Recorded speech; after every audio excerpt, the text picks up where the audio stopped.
Hey everybody, welcome back to our channel and welcome back to another video. So I'm going to share with you another homeschool video. I know I've had a lot of people in the past ask me how I managed to homeschool full-time and still work full-time, and I have tried to answer as best I could, but I want to actually bring you into my homeschool space. I have not done very many homeschool videos, and I thought this would kind of give some people some thoughts or to see how I do it. So it is Friday, September the 6th. It is 8:30 at night. And this would be a typical day for me. I would have worked all day. We're not working because of Hurricane Dorian. But I would have worked until 3-ish. Gotten home about 4. We would have went to Taekwondo about 4:30 and been at Taekwondo until about 6:15, and then I would have gotten the kids home about 7 o'clock and we would have eaten dinner, and it would have been now about 8:30. So for me, what I would have to do at about 8:30 is I would bring both the kids' computers in here and I would then begin to check their work. So on my Friday schedule, it is to check their work and do their attendance for the week. So I'm going to share with you that process and what it looks like on their computer and in my mom's calendar. Okay, so this is Jackson's computer, and I'm going to try to make it a little larger so that we can see everything like I'm seeing them. So I'm going to make his icons a little bit larger, and you'll see here, this is his Switched On Schoolhouse student icon, and this is mom's Switched On Schoolhouse teacher icon. Well, I just put it too far over so you couldn't see it really well. There you go. And so now I'm going to go into the teacher icon. All right, so this is how it comes up. It's going to ask me to put in my password. Then I'm going to log myself in, and this is what you see here. So I'm going to be focusing on 2 areas. I'm going to be focusing on his assignments and his attendance. So I do want to mark what days they went to school. That's the easiest thing that I can do. So I'm going to click on attendance. And now it asks me which days did he actually go to school. So we were off on Monday for a holiday, but he went Tuesday, he went Wednesday, we went Thursday and Friday, even though we had a hurricane. Oh well. Just at the times it came through, we were able to have school. And so I'm just going to save that particular attendance. The next thing I'm going to do is click on his assignments. Now, once I click on assignments, I'm going to back this out a little. I can see a couple things. All right. He has 2 assignments that I need to grade, and you'll see those 2 things right here. So one is creation, and then one is about Adam, Sarah, and Isaac. So I need to grade those 2 things. What mom needs to grade usually ends here. But I can also see what his grades are for this semester. So right now in Bible, he has a 99, in history a 93, and then in math a 98. So I'm going to go in and click on his creation assignment because this is something that mom needed to grade.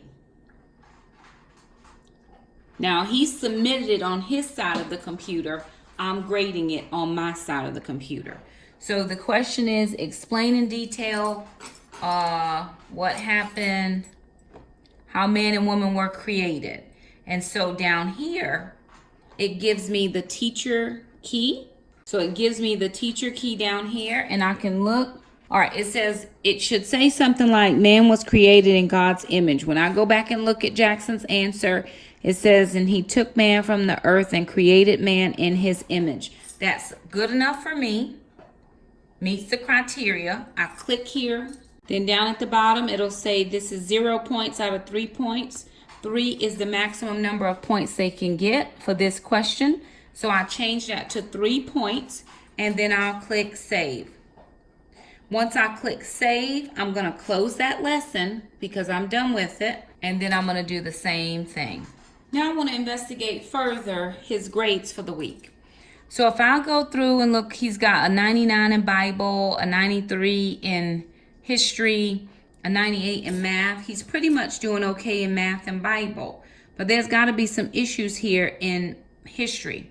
So I'm going to click on history. And then what this is going to do is it's going to bring up all of the scores that he got on all his assignments for this week. So if I look, really, he didn't do really bad. He got a couple B's. B's are fine. A's and B's are acceptable in our house.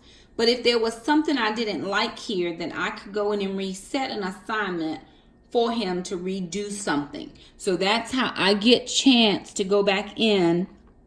Well, let me show you. Okay, he took a quiz. Now on his quiz, he missed question number 3. So let's look at question number 3 because it's red.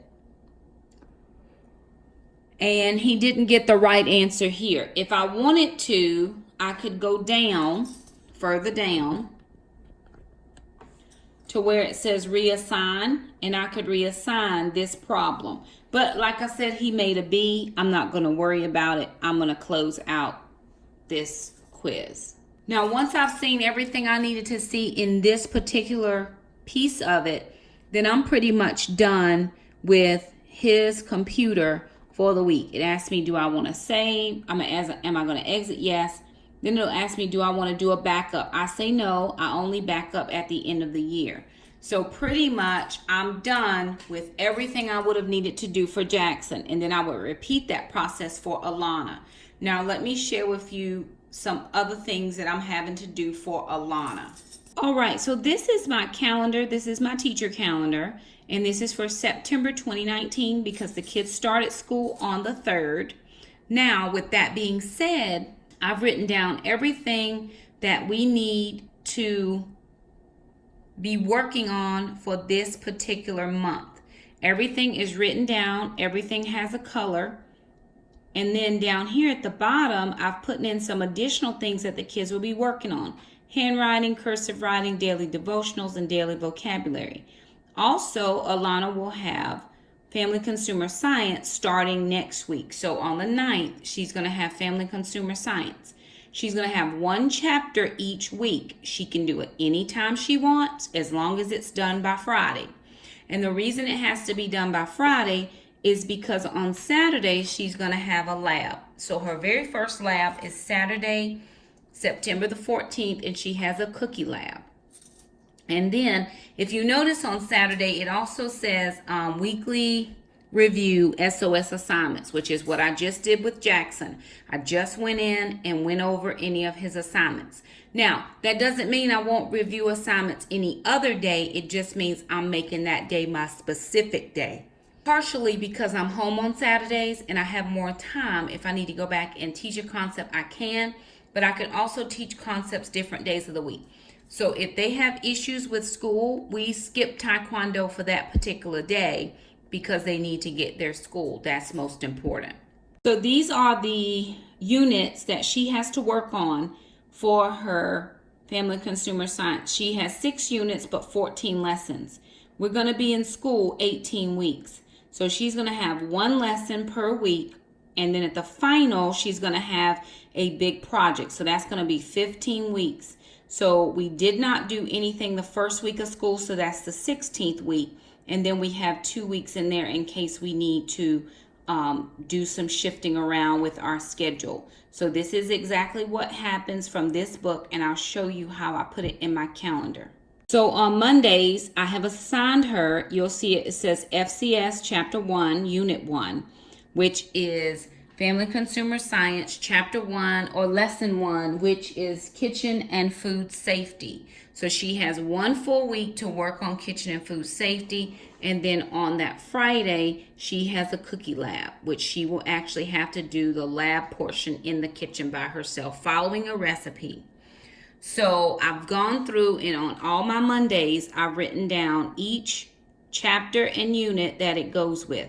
And they're also going to have a financial literacy unit on Monday as well.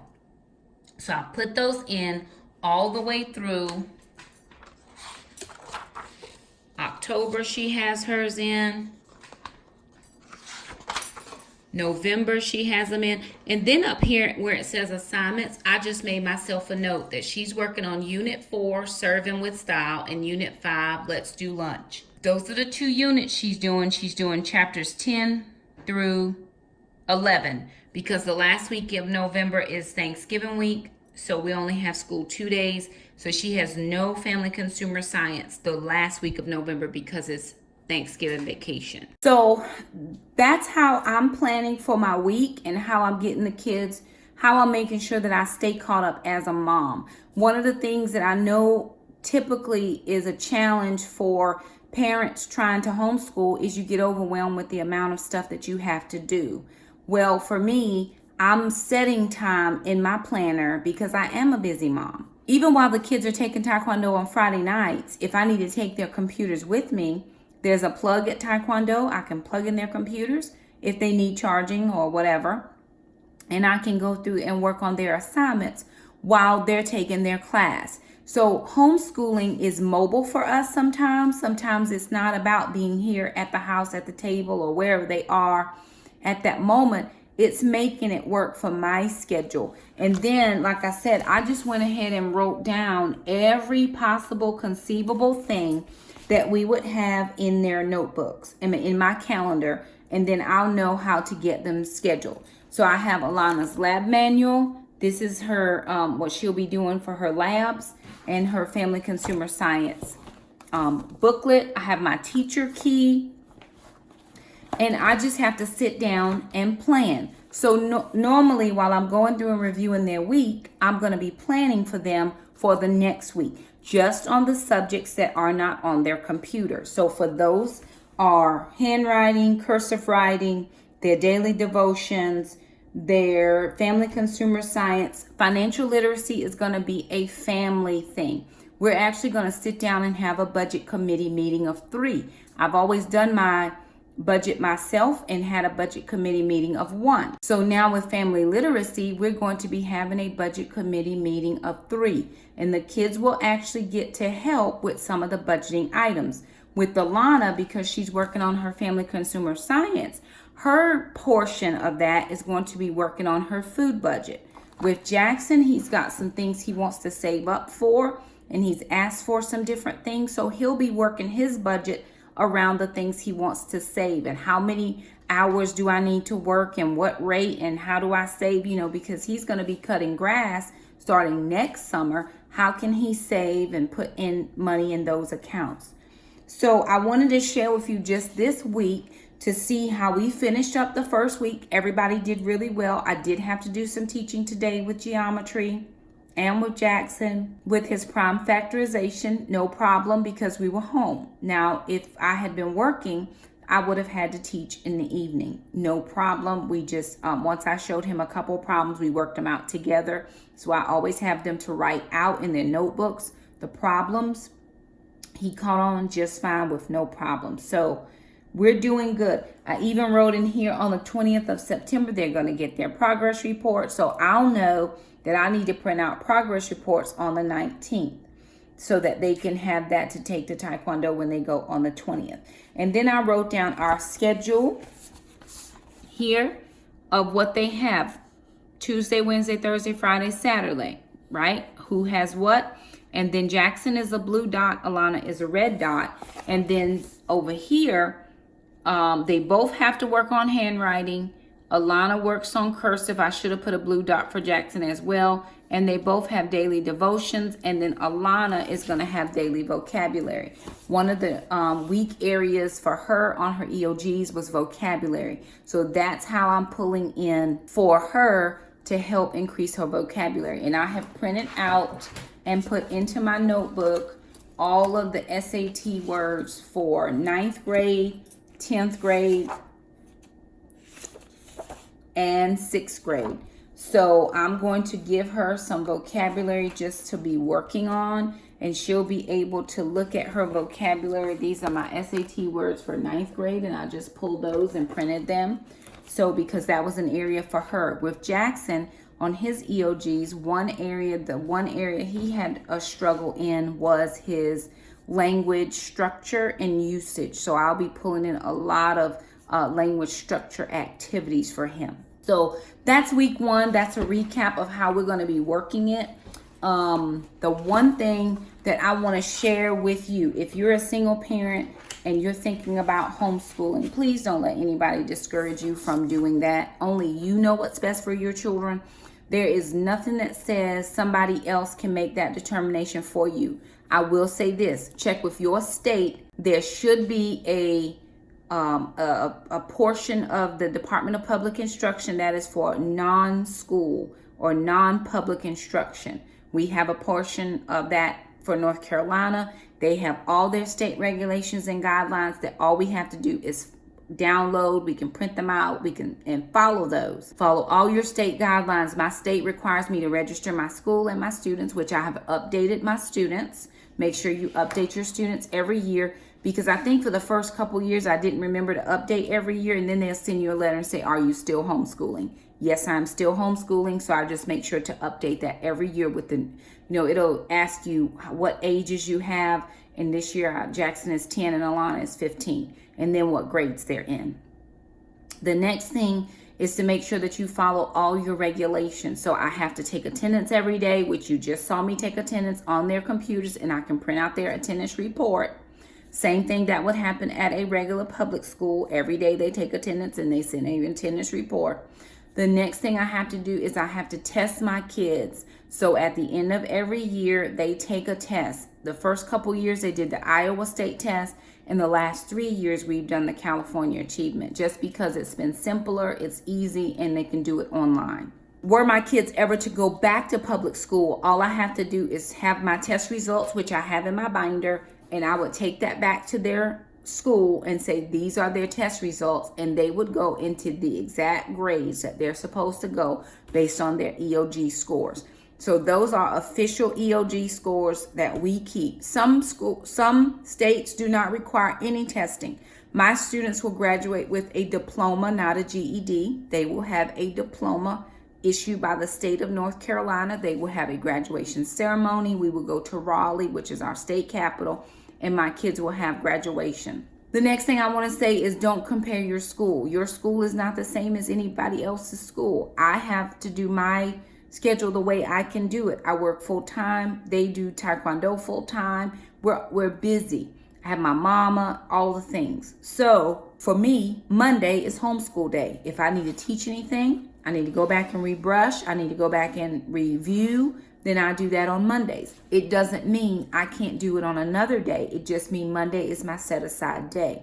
Saturdays is now my planning day and checking all the work day.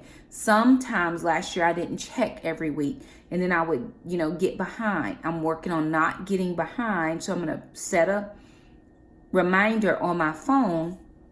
Don't forget you need to be checking their work. They're also going to be doing a dance at the church on Saturdays. So while they're doing dance, I'm going to be planning and doing stuff on my computer. So that's how it's going to work for us. But I hope that was helpful just for this week to show you. I also started planning their music lessons because they're going to have piano at least twice a week. So that will jump off next week. I haven't gotten that all straightened out yet, but they will start having piano or music class next week. So anywho, I hope that was helpful. I will be bringing these videos. I don't know if I'll do them every week, but I will try to do them periodically in case you have any questions. If you have homeschooling questions, please leave us a comment down below. If you're an African American and you want to homeschool or you do homeschool, there's a Facebook group. I think it's linked in my description box down below. It's African American Homeschool Moms is the name of the group. Now, I also belong to different homeschool groups, not just African American. I belong to a homeschool group in my local community. I belong to a homeschool group in southeastern North Carolina. I belong to a homeschool group of, Christian homeschoolers. I belong to a group that is everybody can be included in homeschooling. So there are many, many groups out there. I belong to a single parents homeschool group. So find the resources that are going to work for your family and do that. Don't get overwhelmed. Don't try to do everything at one time. know your state regulations, and know the goals and the reasons why you chose to homeschool. So if you have any questions or comments, leave them down below. We'll be happy to answer them as best as we can. And if we can't find the answer, we'll find somebody who can find the answer. I just had a lady message me the other week on Facebook. She's like, hey, this is where I live. Do you know of any resources in my area? And when she said the area, I was like, oh girl, yes, I'm about to hook you all the way up, because I knew a wonderful homeschool guru lady. Her name is Nicole. She is in her area, and I knew if anybody could help her, she could help her. It was in a different state, and I don't know those state regulations, but she knows. And then I was like, if she can't help you, we have another friend that she can help you. So, and I met those ladies in a homeschool group. So again, use your resources. Plenty of people out here have done this years and years and years and years. So again, if you have questions, just leave them down below. I'll be happy to help you. I am, like I said, going to try to continue to do homeschool videos, because I know some people have questions. I know I had questions. I'm not the homeschool guru. I just do what works best for my family. So anywho, thank you guys so much for stopping by our channel. If you like this video, thumb it up. Don't forget to subscribe, and we'll see you next time. Bye now.